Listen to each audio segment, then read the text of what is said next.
So, have you ever stopped to wonder why some ideas are just unforgettable? A totally bizarre urban legend can spread like wildfire, but a brilliant, important idea can just fizzle out? It's a real mystery. What makes one thing stick in our brains while another just disappears? Well, we're going to dig into that using the fantastic book Made to Stick by Chip and Dan Heath. And it all kicks off with a story you might have heard. You know how these stories always start. It's a friend of a friend, right? He's a business guy, traveling in some unfamiliar city. He's just trying to unwind at the hotel bar when this attractive woman comes up and offers to buy him a drink. He's flattered, a little surprised, so of course he says yes. So she comes back with their drinks. He takes a sip, and that's it. That's the absolute last thing he remembers. The next thing he knows, he's waking up, and his head is just pounding. He has no idea where he is. And he's in a bathtub filled to the brim with ice. Can you imagine? He's panicking, looking around, trying to figure out what is going on. How did he get here? And why on earth is he submerged in ice? And that's when he sees it. Taped to the tile wall, there's a note. All it says in big block letters is, "Don't move. Call 911." His phone is right there next to the tub, so with these freezing, clumsy fingers, he dials the number. The operator who answers sounds weirdly calm, almost like she's had this exact call before. She tells him, "Sir, I need you to do something for me. Very slowly, reach behind you. Do you feel a tube coming out of your lower back?" He's terrified, but he does it, and sure enough, there's a tube. And then she says it. "Sir, try not to panic. We've had reports of an organ harvesting ring operating in this city. It seems one of your kidneys has been harvested. Paramedics are on their way."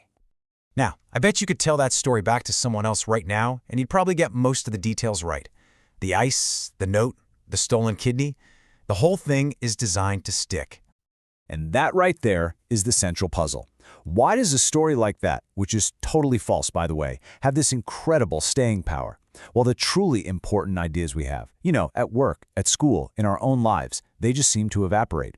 Well, it turns out the biggest obstacle is something we all have. The Heaths call it the curse of knowledge. And trust me, once you understand what this is, you are going to see it absolutely everywhere. So here's the deal. Once you know something, really know it, it's almost impossible to remember what it felt like not to know it. Your knowledge has cursed you. You can't put yourself in the shoes of someone hearing your idea for the very first time. Okay, so check out this incredible experiment that shows this in action. A Stanford grad student had people play a little game. One group, the tappers, would be given a super common song, like Happy Birthday or Jingle Bells. Their job was to just tap out the rhythm on a table.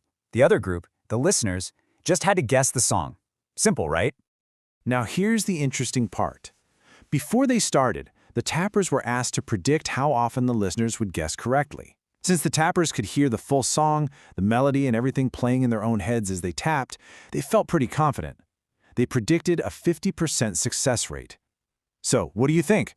Out of 120 songs that were tapped out, how many do you think the listeners actually got right? 3. Just 3. Out of 120 attempts, that's a success rate of 2.5%. The tappers were completely shocked. To them, the song was obvious, but to the listener, it was just a bunch of random noises. That enormous gap between what the tapper expected and what actually happened, that is the curse of knowledge. So if that's the curse, how in the world do we break it? How do we make sure our ideas don't just sound like random tapping? Well, the Heath brothers came up with a kind of formula, a checklist of 6 principles that any sticky idea shares. And they gave it a great acronym, SUCCESS. It stands for simple, finding the absolute core of your message. Unexpected, to get people's attention. Concrete, so people can actually picture what you're talking about. Credible, so they believe you. Emotional, to make them care. And finally, stories, to inspire them to take action. This isn't just a random list, it's the recipe for beating the curse of knowledge. All right, let's break it down. First, simple. Now this does not mean dumbing it down. It means finding the single most important thing. You have to strip your idea down to its core. Think about Bill Clinton's 1992 campaign. Their internal guiding principle was just 3 words. It's the economy, stupid. That simple, core message focused everything they did. Next up, unexpected. To get someone's attention, you have to break their mental patterns. There's a great story about a journalism teacher who gave his students the facts for a story about a school board meeting. Every single student wrote the same boring lead. Then the teacher told them what the real lead was. There will be no school next Thursday. Boom.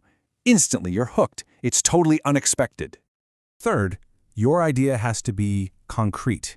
Our brains are wired for sensory information, things we can see, hear, and touch. We remember concrete details, not abstract strategies. This is why high-concept movie pitches are so brilliant. You know how the movie Alien was pitched to the studio? 5 words. Jaws on a spaceship. You instantly get it. You can see it. No further explanation needed. Okay, so let's see how this all comes together in a real-world example. There's an amazing case study about something as simple as movie theater popcorn that shows the whole SUCCS framework in action perfectly. So this public interest group wanted to warn people that movie popcorn was incredibly unhealthy. They could have just stated the fact. A medium popcorn has 37 grams of saturated fat. That's simple and true, but who knows what 37 grams of saturated fat even means? It's abstract, it doesn't stick, so instead look at what they did. Their message was unexpected, more fat than a whole day's worth of greasy food, and it was incredibly concrete. You can literally picture a Big Mac, bacon and eggs, and a steak dinner all piled up on a plate. And the result? The message didn't just stick, it went viral. People were totally repulsed. Popcorn sales plummeted. And it's because it also nailed the other 3 principles. It was credible, coming from a center for science. It was super emotional, sparking a feeling of disgust. And it told a compelling story. An evil villain, the movie theater, was secretly feeding you something awful. The message had a massive real-world impact. Major theater chains actually switched the oil they used. That's the power of a sticky idea. So, the big takeaway here is that stickiness isn't some kind of random magic. It's not a gift that some people have and others don't. It's a formula. It's something that can be learned and applied. So here it is again. This is your toolkit. The next time you have a really important message to share, in a presentation, an email, a conversation, run it through this checklist. Ask yourself, is it simple enough? Is there an element of surprise? Is it concrete? Can people believe it? Will it make them feel something? And does it tell a story? This is how you make sure your audience hears the whole song, not just a bunch of random taps. Because at the end of the day, your ideas, your really important ideas, deserve to be heard. They deserve to make an impact. You don't need a huge marketing budget to make that happen. You just need to know how to shape your message so that it sticks. So the real question is, what are you going to make stick?